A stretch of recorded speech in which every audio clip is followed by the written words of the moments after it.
We're here opposite Parliament. You'll have to take my word for it, or they might all that as well. On a very significant day. This is 6 years of confinement without charge of Julian Assange in England. So this began in December 2010, and Julian reported to the Kentish Town Police Station. Julian's never been charged with any offence. You're moving cotton, I don't have to yell so much. He was taken from there to Hawkesbury Court, nearby here, where we are today, and then transported to Wandsworth Prison, where he was immediately put into solitary confinement for 10 days. That's where the US Empire, that's where the British Empire want Julian Assange, offline,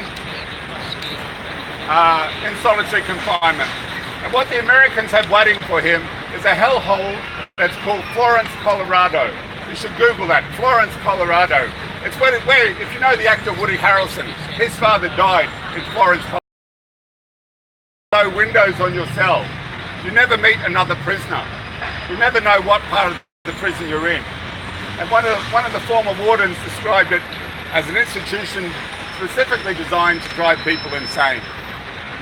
That's where they want Julian Assange.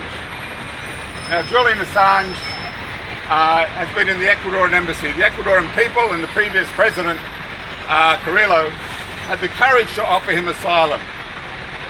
On the same period, the Australian government, where Julian is from, where I'm from, on the first day he went into Kentish Town Police Station, Julia Gillard, who's now touring with Hillary Clinton, the woman who destroyed Libya, whose husband killed 1 million children in Iraq under the age of 5. With Julia Gillard is the support act on Hillary Clinton's president's tour of Australia. Now, she offered to take Julian Assange's passport off him on the first day. She was stopped by Foreign Minister Kevin Rudd at the time. The Australians will not give Julian Assange a passport. His passport lapsed earlier this year. He applied like all Australians do for a passport. And of course, the Australians, their whole history is of sycophancy to empire. First, the British Empire. They sent our young men off to kill and die in New Zealand against the Maori, then to Sudan, where they turned up too late to kill anyone, and then to the Boer War, and then to World War I that had nothing to do with the defence of Australia, and the service of the British Empire, in which we stand at the high percent today. And then they sent our young men to Malaya. They sent them to North Africa in World War II to preserve the British trade routes to India. The West didn't open, the British did not open a second front in Europe. The Russians did most of the fighting. The people who died were in Yugoslavia and on the Eastern Front. And it wasn't very late in the war. Hollywood has put a lot of effort in trying to convince you differently that a second front was open. You know, 1/3 of the people who died in World War II were Russian, somewhere between 20 and 30 years. That is a Holocaust. You know, as bad as any Holocaust. So here we are today at the centre of empire, and Julian Assange is a mere tube ride away, and we'll be going there tonight at 6 p.m. To join other people to stand in solidarity with him.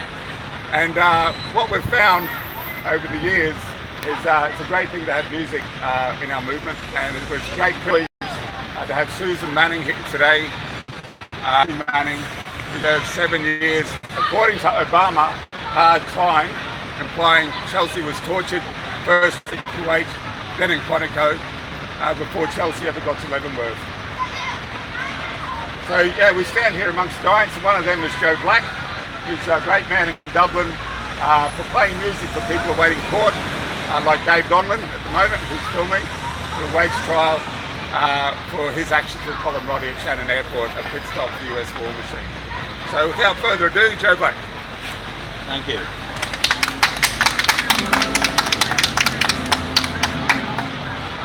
Right now here, when he landed at Southampton, I believe he said, he was asked the question, what do you think of Western civilization? And he said, I think it's a very good idea.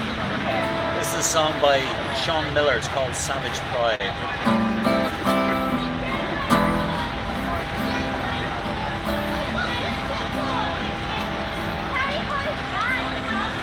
If all was fought by rich old men, we go to war again.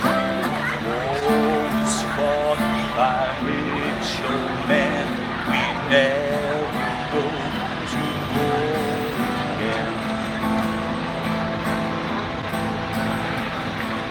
Wars are fought by the young and the poor. White glove knocks at your front door.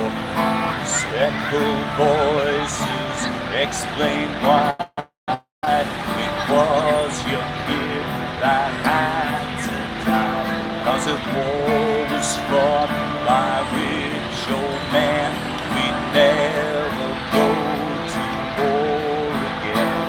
If war was fought by rich old men, we'd never go to war again.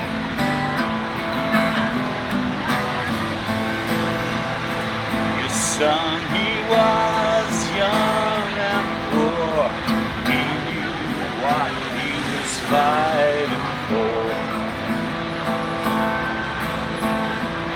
I'll live and wage an education, freedom for younger, poorer nations. The old man tear up on TV, use words like brave and sacrifice in working class communities. We toast the flag with savage pride. Beautiful boys, beautiful girls, trying to find their place in this world. 1920, 21, over before they begun. If war was fought by rich old men, we never go to war again.